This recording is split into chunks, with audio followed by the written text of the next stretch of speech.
Local administrations in Kathmandu Valley have now eased most of the restrictions, including the operation of public vehicles with more than 25-seat capacity.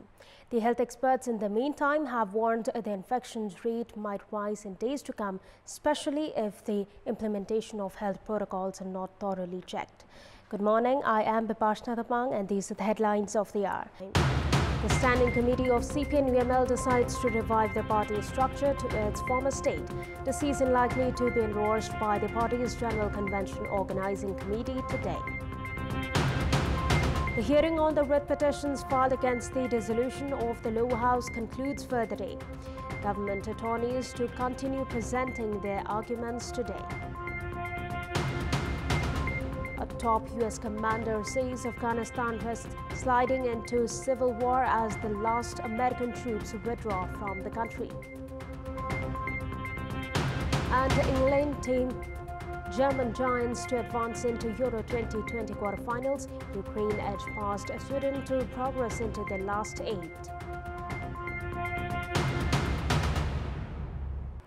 The Standing Committee of CPN-UML has decided to revive the party to its former structure of May 2018. The Standing Committee, that includes leaders that defected from CPN Maoist Center, held a meeting yesterday evening at the Prime Minister's official residence in Balwadar. The meeting decided to revive the party to its former state.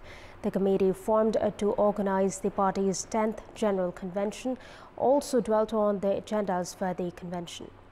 The decision taken yesterday is to be implemented after its endorsement by the meeting of the General Convention Organizing Committee scheduled for today. Meanwhile, the disgruntled faction of the party have continued with their demand to the leadership faction to revive the party's former state without any preconditions.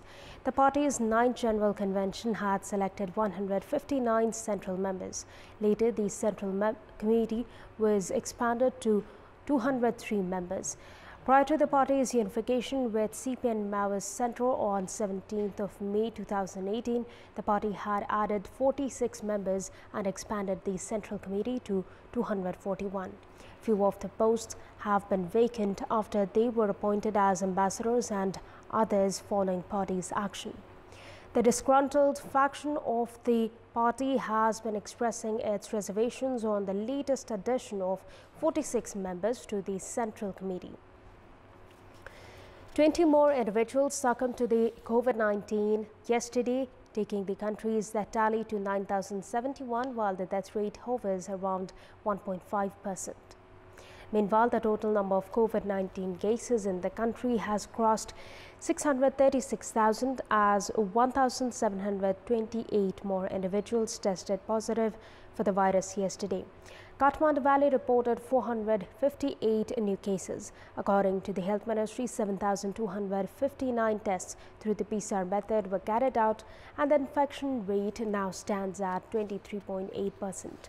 Meanwhile, 4,348 individuals registered full recovery, taking the recovery tally to over 592,000, while the recovery rate stands at 93%. Based on the Health Ministry's report, currently there are 35,310 active cases, out of which 32,349 are in home isolation, 649 in intensive care units and 184 on ventilator support.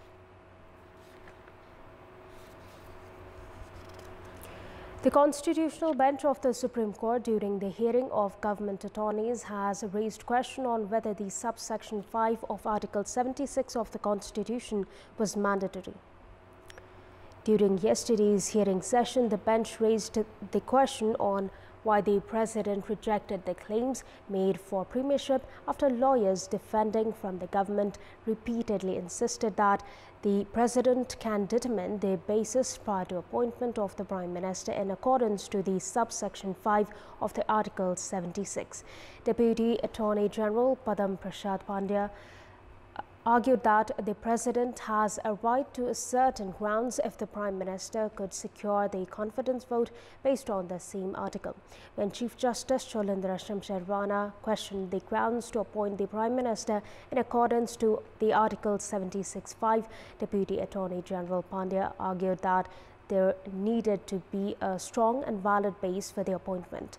Likewise, Justice Meera Khadka demanded if the President had the right to reject the claim when the lower house could ascertain the base for the appointment of the Prime Minister through confidence vote. In response, government attorneys said that the Prime Minister was compelled to dissolve the House of Representatives and added that the previous reinstatement of the lower house on 23rd of February had invited political instability in the country. Justice Ishwar Khatioda responded by asking if the Supreme Court's verdict on the previous dissolution was the sole reason for political instability in the country, to which Deputy Attorney General Pandey replied, saying that the court's verdict was one of the several reasons. The hearing on the case will continue today as well. Meanwhile, Speaker Agni Prasad Sapkota has said that the balance between the country's executive, legislative and judiciary has been disturbed. During an interaction program at the Federal Parliament building, Speaker Sapkota said that the country had been pushed into anarchy and the Parliament had not been able to function due to repeated dissolution. Sapkota called the devaluation of the Parliament unacceptable and added he would not waste his time countering Prime Minister KP Sharma Oli's opinions. Speaker Sapkota said he had been holding discussions and consultations with concerned stakeholders regarding his potential role in current scenario. The Speaker held discussions with law practitioners, former speakers and former Prime Ministers following the recent dissolution of House of Representatives. Welcome back.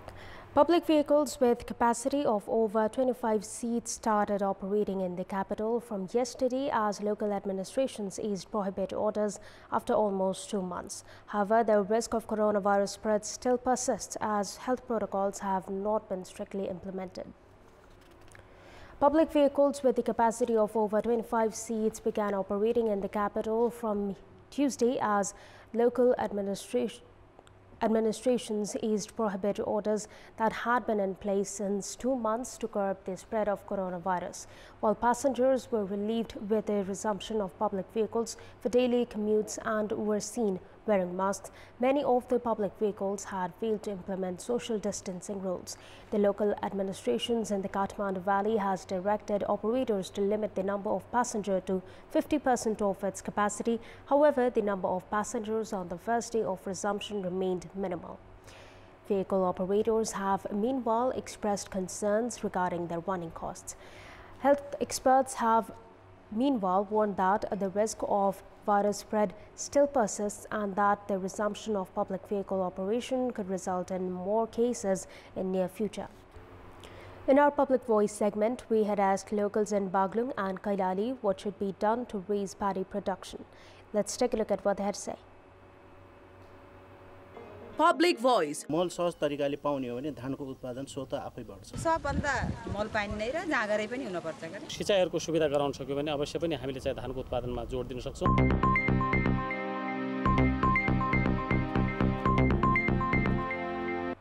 Time now for our segment Public Pulse, where text us with your opinion.